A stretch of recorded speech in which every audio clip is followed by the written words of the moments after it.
The Outer Rim planet of Yerbana was the home to one of many contested territories between the Galactic Republic and Confederacy of Independent Systems.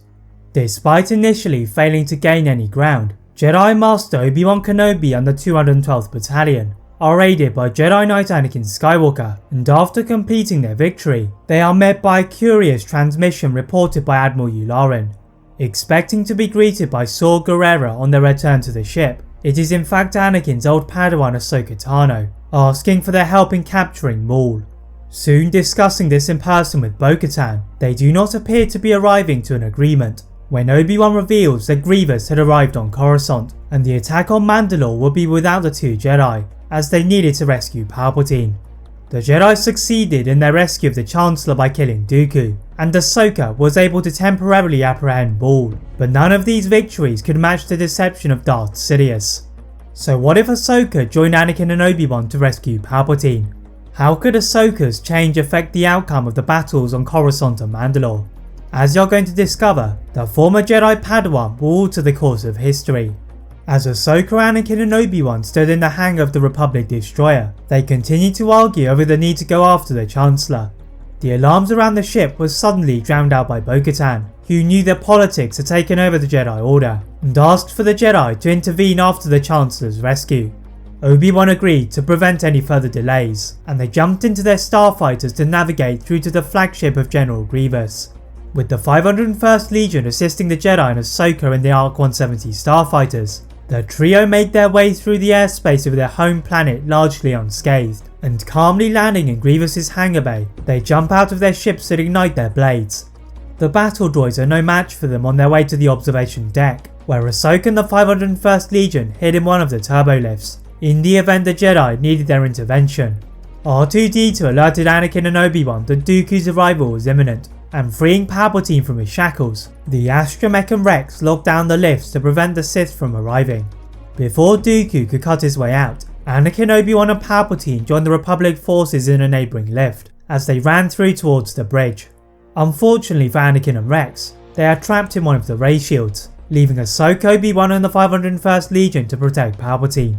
Barging through the entrance to the bridge, the cyborg General Grievous stood tall in front of them, and Obi-Wan assumed his familiar battle stance to fight the famed Jedi killer. The Jedi Master cleverly drew out the jewel from the bridge, leaving Ahsoka and the 501st Legion to defeat the Magna Guards and battle droids and gain control of the Invisible Hand. Deactivating the ray shields to free Anakin and Rex, the Jedi Knight burst out and jumped into Obi-Wan's battle with Grievous, when the ship began to tilt from Ahsoka on the controls. The cyborg gripped onto the walls of the ship, whereas the two Jedi held each other in the air with the Force, and Rex used an ascension cable to get to the bridge. With the Republic ships opening fire on them, the flagship soon split into two, with Grievous managing to find Dooku, and the Jedi and Rex cling to the remainder of the ship until Ahsoka landed the ship on one of Coruscant's emergency runways. With the Inferno being put out by Coruscant's fire speeders, Ahsoka cut a hole through the bridge window and dragged the clones out, then began to lift any obstructing pieces of the ship with the Force, where Anakin and Obi-Wan were dragged out from the wreckage and taken to the halls of healing for medical examinations. This left Ahsoka and Palpatine to take a Senate shuttle bus to the Senate building, where they are met by chorus of applause from the other politicians, and even Mace Windu. The Master of the Order asked Ahsoka to head for the Jedi Council Tower to discuss her request to help Mandalore, whilst escorting the Chancellor back into his building, and the former Jedi ran to the place she had used to call her home. Most of the Council departed for off-world missions, but Yoda was present, and given her rescue of the Chancellor, they allowed her to take Anakin and Obi-Wan to help her mission, assuming they had recovered. The Grand Master wanted Maul alive, but Ahsoka crossed her arms and informed him that it was for Bo Katan to decide, and she turned to the medical bays. Anakin and Obi-Wan had cleared their medical tests, and walking back to the clone barracks, Anakin receives a transmission from his mentor Palpatine, asking him to go to his office. The Jedi turned to Ahsoka and Obi-Wan, and whilst he was grateful for the invitation, he explained that he had another mission, and promptly gathered the 501st Legion and the 212th Attack Battalion. Palpatine was not impressed by Anakin's rejection, and his plan to test Anakin, so he walked to his holotable and found Dooku and Grievous in one of the last remaining dreadnoughts. The Sith Lord ordered for the Separatist leaders to take the remainder of their council to the security of Mustafar, and after this mission, They would head to Mandalore to deal with an old adversary, whom Sidious could sense was beginning to cause him irritations once again. His first plan may have not gone the way he wanted, but he would not be stopped from ultimate Sith control. As Sidious was seated comfortably in his office, his subordinates had already deposited the Separatist Council members on Mustafar and were swiftly travelling to Mandalore when they received a faint signal from a ship close to the system, and it indicated that they were not alone.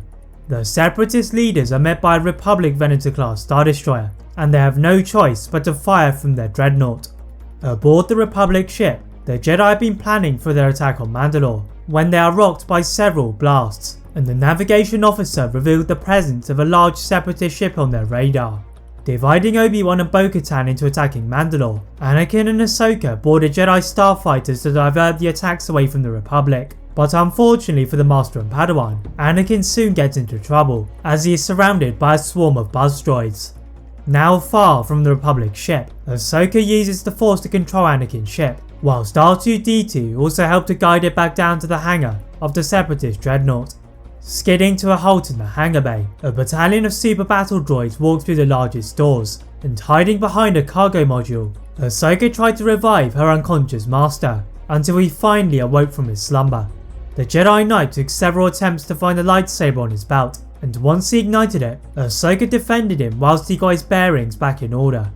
Managing to get R2-D2 to try and find the airlock to the escape pods, Anakin joined in the battle with the battle droids, until a door from above them opened, revealing Count Dooku.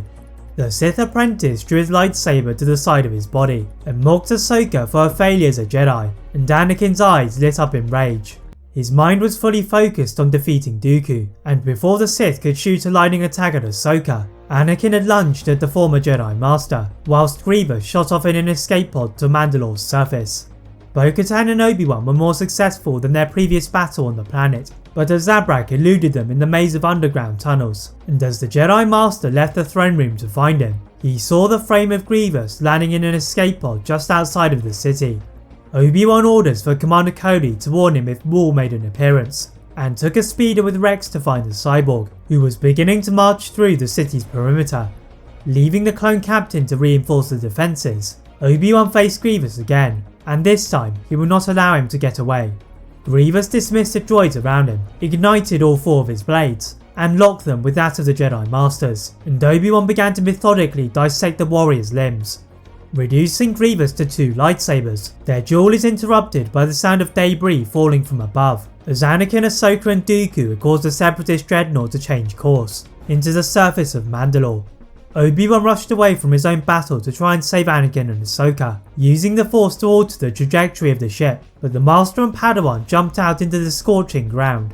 Grievous roared in fury at the presumed death of Dooku, flailing his remaining lightsabers at startling speed, but this only helped Obi-Wan to cut off the remaining 2 limbs, and he pointed his blade at his throat.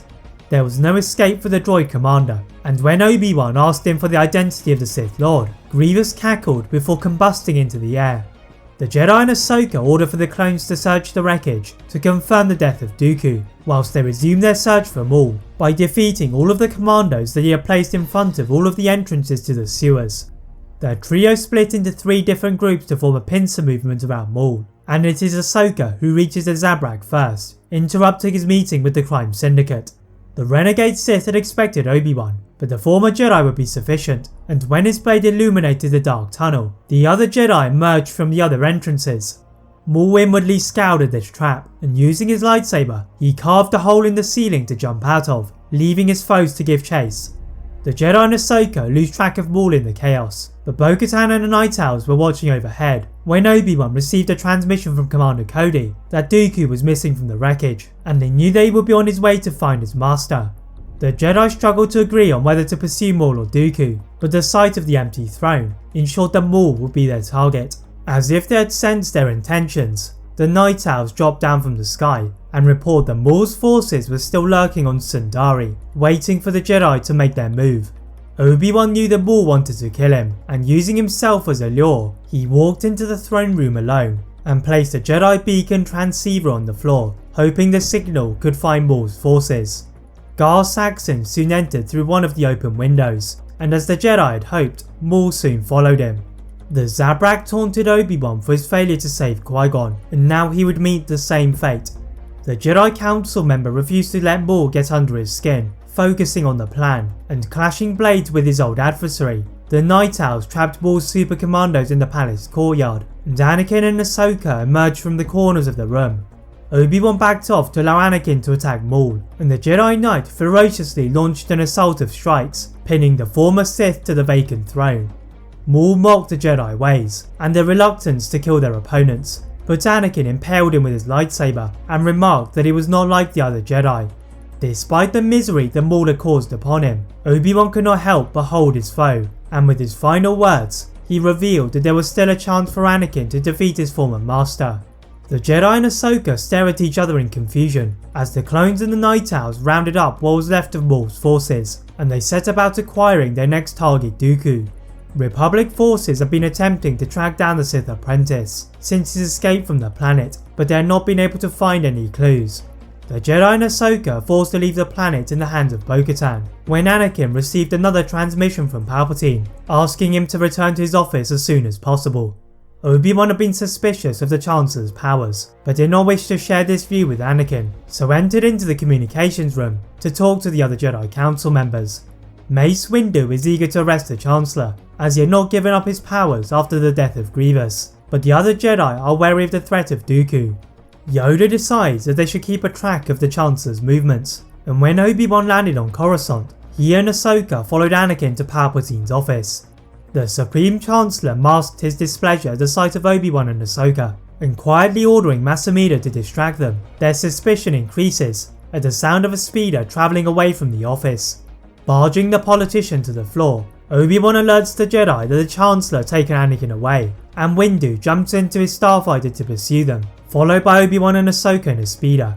Palpatine had anticipated this, and deployed some of Dooku's spared droid tri-fighters to stop the Jedi, but nothing would prevent Obi-Wan and Ahsoka, who jump from one speeder to another on their way to the shady district of Coruscant, when they feel a darkness in the Force. Their speeder is suddenly swiped from the air by Dooku's own Flintknot, and the duo drop to the ground, rolling to safety in the Sith's secret hangar. Fortunately, Master Windu had arrived ahead of them both, and his purple blade moved in a blur when he attacked his old Jedi friend. Obi-Wan and Ahsoka ran across from one building to the other, blasting through a former weapons facility with their lightsabers, and shards of glass glittered the floor. Beginning to struggle and resisting the dark side, Kit Fisto and Shag-Ti had arrived to reinforce their forces, and they found Anakin and Palpatine in a room full of Sith holocrons. With their combined power, the Jedi and Ahsoka force push Anakin and Palpatine just as the Sith Lord is about to complete an ancient Sith ritual. The room began to glow red, and the Jedi jump out of the way of the traps and go after Anakin and Palpatine, who had dropped through an escape chute. Windu had been waiting outside, and the Jedi Master intercepted Palpatine by cutting his hands off, then ordered Saesee Tiin to cuff him. Dooku had also been apprehended by the Republic forces, and after they discovered the presence of the Separatist Council on Mustafar, all of them are placed in front of the new Senate in a trial. With the corruption in the galaxy dramatically reducing, the Jedi have been restored as the trusted peacekeepers of the galaxy, and Ahsoka decides to return to the Order as a Jedi Knight, whilst Anakin is made a Master, fulfilling his unlimited potential. That is it for What If Ahsoka joined Anakin and Obi-Wan to rescue Palpatine. If you enjoyed this What If, please like this video, turn on your notification bell, click that subscribe button on this channel, as well as on my other channel What If Films. And as always, leave a comment on what if you'd all like to see next, and how I can improve my videos. Thank you all very much for watching, and see you next time.